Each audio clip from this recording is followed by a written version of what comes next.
Alô, amigos. Começa agora o programa Espírito e Vida, uma produção da Federação Espírita do Rio Grande do Norte.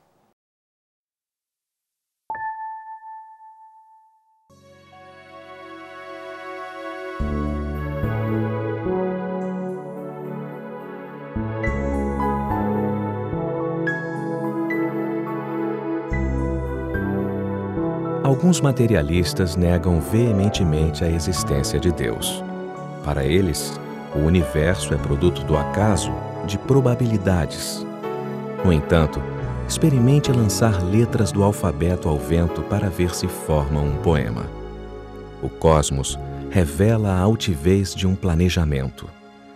Podemos dizer que não entendemos, entretanto, simplesmente negá-lo não será nada científico.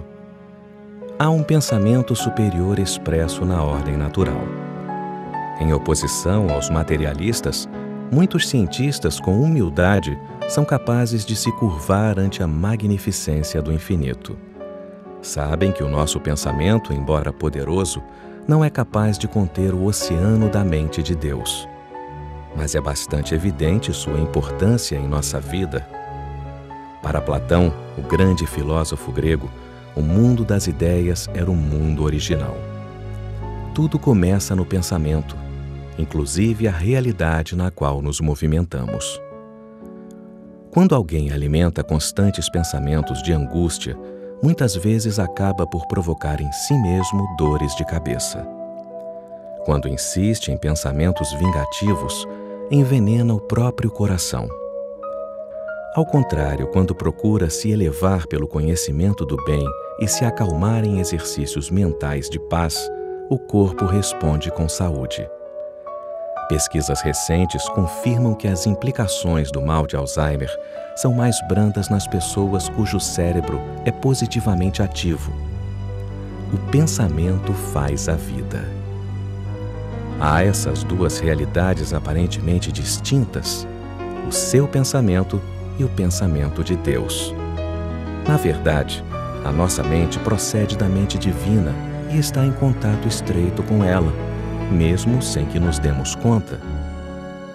Pensar e agir construtivamente é um método de harmonização com o pensamento de Deus que constrói o universo. Procure alimentar seus pensamentos com vibrações de otimismo e serenidade. Quando pensamos em sintonia com o Criador, tornamo-nos copartícipes de sua obra, especialmente em nossa própria vida. Como dizia Buda, você se torna aquilo que pensa.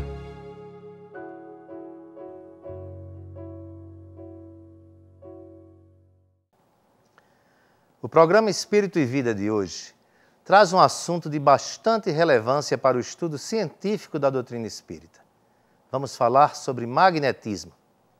O que seria magnetismo? O magnetismo é algo que se adquire? Qual a sua aplicação? Quem vai conversar conosco sobre esse assunto é o pesquisador, escritor e palestrante espírita Jacó Melo. Jacó, como vamos? Bem-vindo ao nosso programa. Tudo bom, Nilo? Muito bem. Jacó é magnetizador e tem realizado palestras e trabalhos sobre o assunto em vários locais e estados do Brasil e também do exterior. Para a física e outras ciências naturais, magnetismo é um conjunto de fenômenos naturais relacionados à atração ou repulsão entre objetos materiais. O exemplo mais comum seria o resultado que se obtém com um ímã, que atrai outros objetos. Como você, Jacó, explicaria para o público leigo o que é magnetismo? Bom, o magnetismo ele tem, de fato, esta primeira grande definição, que é o chamado magnetismo mineral, ou magnetismo oriundo das correntes elétricas. Esse tem um estudo bem determinado, bem específico, extremamente objetivo, porque os seus campos, as suas induções, as suas atrações, todas elas são mensuráveis através de aparelhos. No caso do magnetismo que nós estudamos no Espiritismo, se trata do que o Mesmer chamou de magnetismo animal. Esse magnetismo animal aí difere completamente, porque a semelhança é porque se trabalha novamente com atrações, repulsões, doações ou até mesmo manipulações dessas cargas energéticas chamadas magnetismo. Mas a diferença é porque isso é extremamente variável e não temos ainda como medir, como aferir isso, a não ser como a observação dos resultados aplicados. Ou seja, não há um instrumento científico que faça a aferição.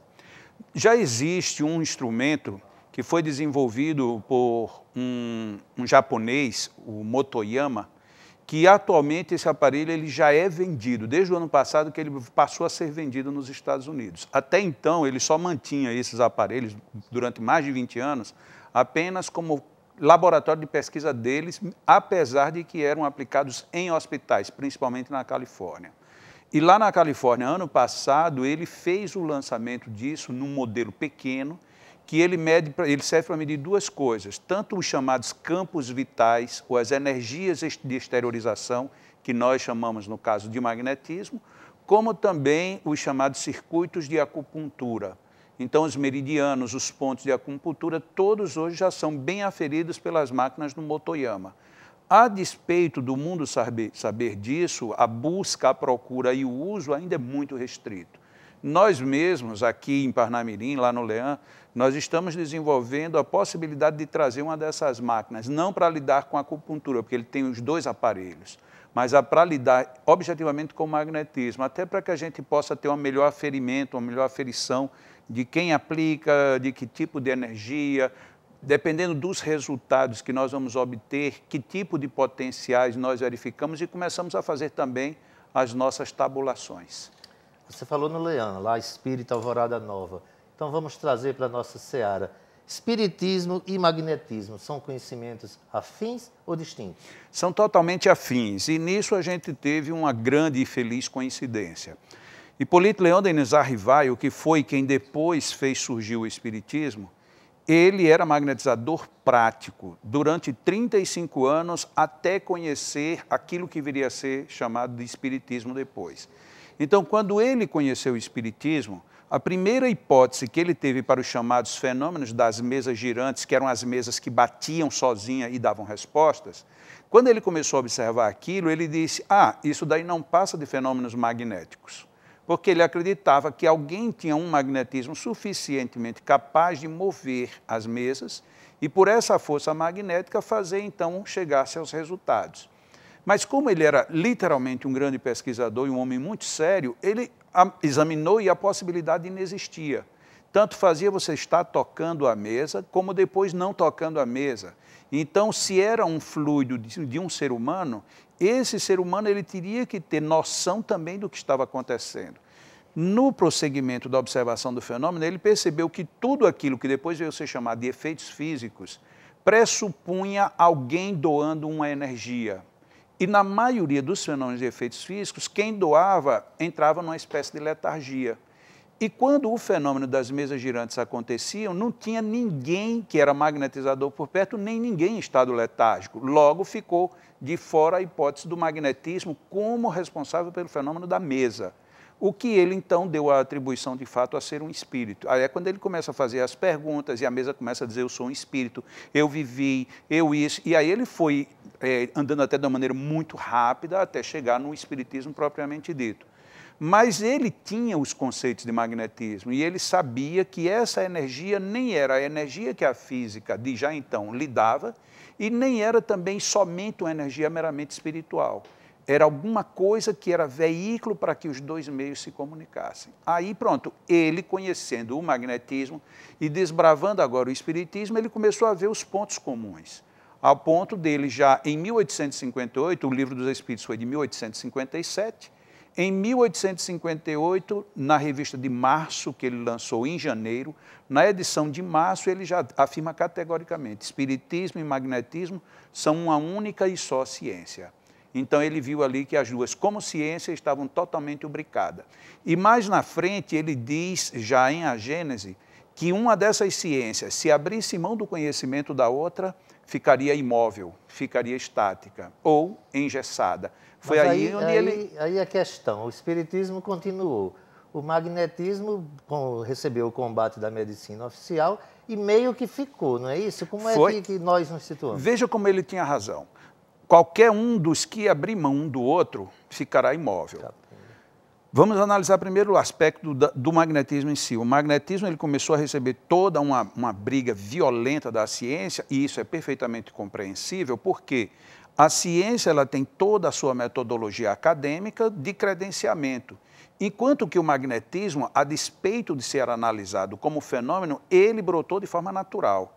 Então você não tinha como dominar e dizer, eu vou lhe dar um diploma e a partir de hoje você é magnetizador. E isso nunca foi do agrado dos acadêmicos. Os acadêmicos querem ter um modelo em que você se insere no modelo e ele lhe credencia depois. Com isso se afastou o magnetismo. Depois tinha o que Allan Kardec chamou dos chamados magnetizadores fluidistas, que eram aqueles que não acreditavam na existência do espírito e tudo o que acontecia não passava de um elemento puramente orgânico. Era um fluido sutil, mas apenas orgânico, e que não havia nenhum domínio psíquico, nem do homem, nem do mundo espiritual sobre o fenômeno. O magnetismo, então, abriu mão do espiritismo. Aí o espiritismo seguiu com o magnetismo. A gente pode dizer, o magnetismo continuou e continua. Agora, quando você busca o espiritismo hoje como viés de ciência, você vê que ele está tão capenga como o magnetismo ficou. Falta alguma coisa, não é? Estamos chegando ao final do primeiro bloco, voltaremos daqui a pouco e no próximo bloco Jacó vai falar sobre a experiência dele como magnetizador. Fique ligado, voltamos já.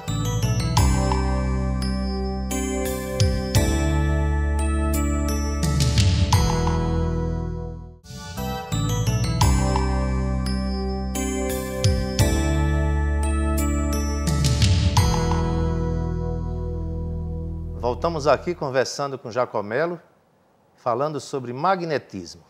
Jacó, Jesus era um magnetizador? As curas que ele operava podem ser explicadas pelos fenômenos magnéticos? Conceitualmente, ele era não apenas magnetizador, como foi o maior magnetizador que este mundo já viu. Ninguém foi tão bom quanto ele. E as forças dele eram forças magnéticas mesmo. Ele tinha a força magnética não apenas para lidar sobre o homem, sobre o organismo, como inclusive sobre outros fenômenos. Os chamados milagres de Jesus nada mais é do que a exuberância do fenômeno magnético. Pois é, era aqui que a gente ia continuar a nossa conversa. Os milagres são fenômenos naturais, são sobrenaturais, podem ser explicados pelo magnetismo? Podem ser explicados. Eles são naturais, porque, olha, na hora que você interage com a matéria dentro da própria matéria, o que quer que aconteça é uma reação ou interação. Se eu, por exemplo, eu faço um enxerto numa planta, eu posso dizer que a forma de enxertia seja artificial, mas o continuar do florescimento da planta é natural. Então, apesar da enxertia você dizer isto é artificial, como ela se desenvolve num próprio ambiente, o desenvolvimento dela enxertada é natural, porque não existe a partir dali uma aberração, existe um outro processo de continuidade. O mesmo se dá com o magnetismo. Olha, você veja bem, muitas vezes as pessoas me fazem perguntas, porque eu durante muito tempo eu dizia essa frase, o magnetismo pode tudo, apesar de que os magnetizadores não possam tudo. E as pessoas me perguntavam, até que um dia uma amiga me disse assim, Jacó, você acha que o magnetismo é capaz de curar tudo? Eu disse, é. Ela disse, pois eu acho que não. Porque se uma pessoa, por exemplo, perder uma mão, o magnetismo não pode dar de novo essa mão. Eu disse, ainda não. Ela riu, ela disse, você também está exagerando. Eu disse, não, observe meu raciocínio. Você já viu uma lagartixa? Se você atira uma pedra e corta a cauda da lagartixa, depois de um certo tempo, essa lagartixa, a cauda dela começa a se desenvolver e volta outra vez. Ou seja, a própria lei da natureza disse que não é impossível você se reconstituir. Agora, por que nós não nos reconstituímos? Porque nós perdemos este momento, nós perdemos este vetor. Se nós perdemos em algum momento, é sinal de que ele existe em algum lugar. Só precisa se descobrir como agora se reinsetar isso. E o único mecanismo que o homem tem hoje para isso seria o magnetismo.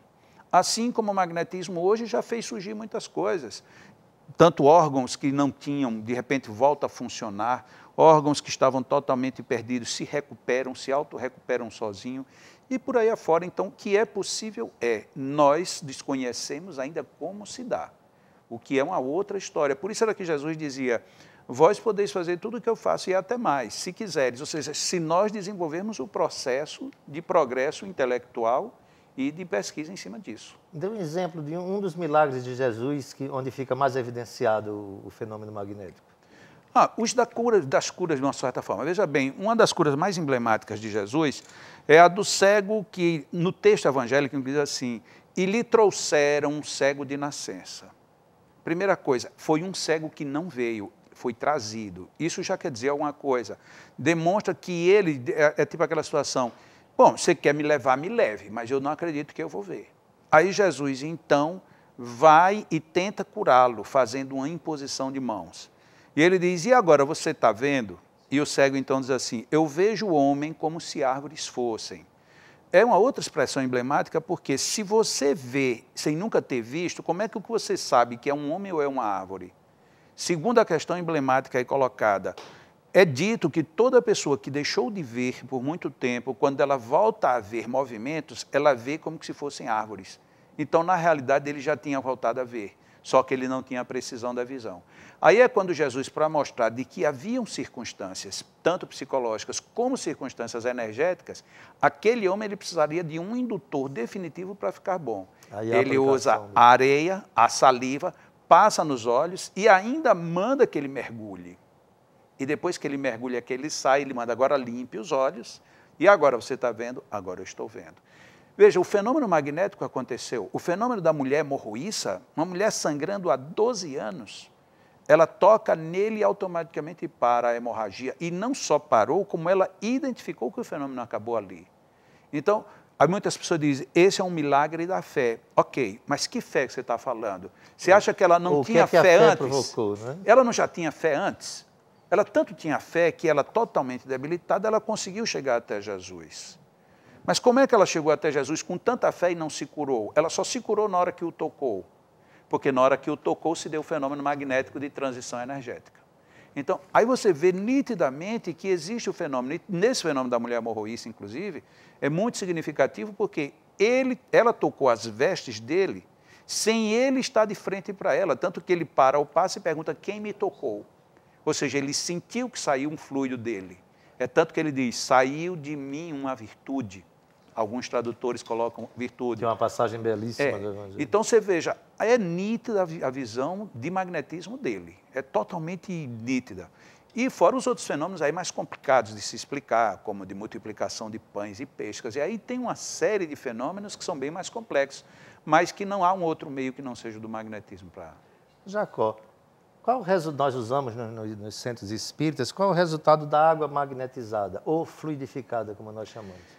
Olha, eu costumo dizer assim, a água magnetizada ela tem um efeito poderosíssimo, a água fluidificada eu tenho minhas dúvidas. Aí alguém vai dizer assim, não, mas não é a mesma coisa? Bom, se usa como sendo as mesmas coisas, mas não é. Quando nós estudamos o magnetismo com os magnetizadores clássicos, e deixe-se bem registrado, magnetizadores clássicos eram homens que tinham grande potencial magnético. Esses homens costumavam magnetizar a água durante 15, 20, 30 minutos, uma única vasilha para uma única pessoa. Essa água era magnetizada. Na casa espírita hoje não, a gente deixa ali e diz, bom, ali já está magnetizado ou fluidificado. Aí fica a pergunta, será que está mesmo? Não, mas alguém foi lá e impôs a mão durante 30 segundos. Mas será que a gente tem esse poder tão forte? Ah, não, mas é porque tem a interferência dos espíritos. Bom, mas se tem a interferência dos espíritos, por que eles também não atuaram lá na época dos magnetizadores clássicos ou em outros? Porque os espíritos não são necessariamente espíritas. Então, o espírito bom, ele tanto está na igreja protestante, católica, judaica, nem em igreja nenhuma, em qualquer lugar. Então, esses espíritos atuariam da mesma maneira. Essa é uma questão, às vezes, inquietante. A água fluidificada, ela tem um efeito se ela for bem magnetizada. Se não for, ela é uma água que tem fluido, que tem energia, mas normalmente muito frágil, muito pouco concentrada. E, portanto, uma repercussão para algo mais sustentável, às vezes, é demorado. Diferente da água magnetizada por magnetismo, porque aí você tem é como você pegar uma substância muito concentrada para resolver um problema e uma outra só com uma pequena diluição. Aquela pequena diluição só vai funcionar se você só estiver precisando daquilo, o que é diferente da magnetizada. Jacó, no nosso dia a dia, na nossa prática, qual hoje, nos nossos dias, qual o uso prático do magnetismo? A ciência do magnetismo pode ser aplicada sob que formas? Principalmente hoje no sentido de restituir saúde. Nós podemos aplicar isso muito, tanto de forma organizada dentro de casas religiosas, dentro de estruturas privadas, até mesmo dentro de consultórios. Lembremos-nos que na época de Allan Kardec, o magnetismo era uma prática de consultório, não era uma prática de religião. Tanto dessa forma pode ser aplicada, como, sobretudo, para pesquisa. Você pode desenvolver pesquisas com plantas, com animais, com elementos vegetais, você pode desenvolver uma infinidade de pesquisas. O que é lamentável é que a gente deixe tudo isso passando, o tempo vai passando, e a gente não adianta nas pesquisas. Tem muita gente pesquisando, mas o universo é muito pequeno para a nossa necessidade. Chegamos ao fim do nosso segundo bloco. Voltaremos em instantes, ainda conversando sobre o tema magnetismo. E quem vai fazer as perguntas é você. Não saia daí, voltamos já.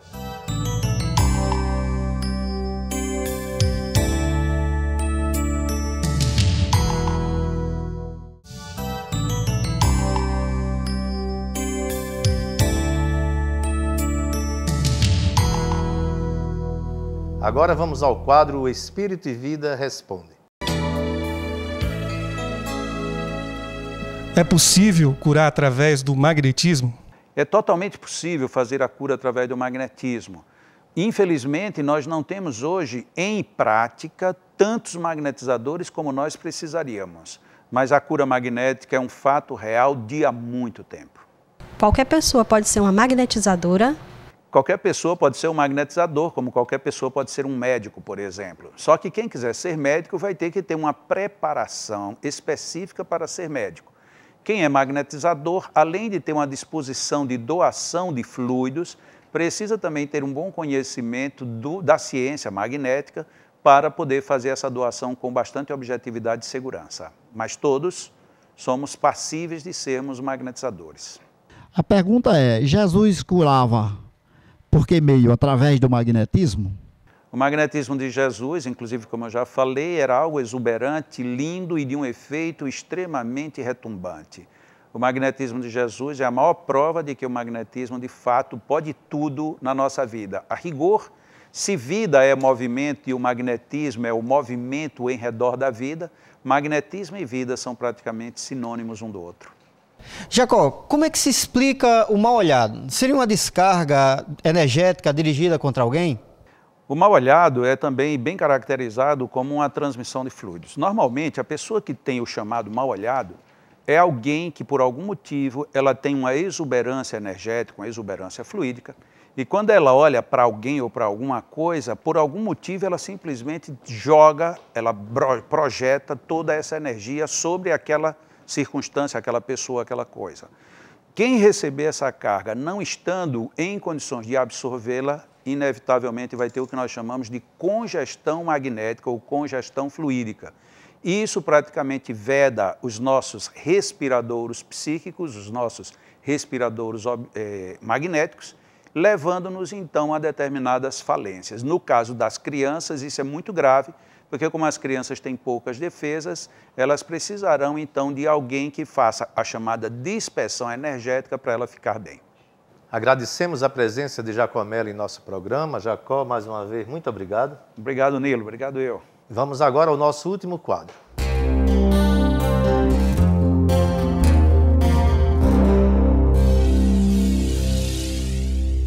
Nosso programa, todas as semanas, dá dicas de livros que vão auxiliar no conhecimento e no aprofundamento do tema. Diversas obras tratam do assunto abordado no programa de hoje. Anotem aí.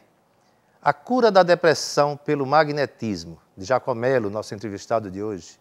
Mesmer, A Ciência Negada e os Textos Escondidos, de Paulo Henrique Figueiredo. Magnetismo Espiritual, de Micaelos.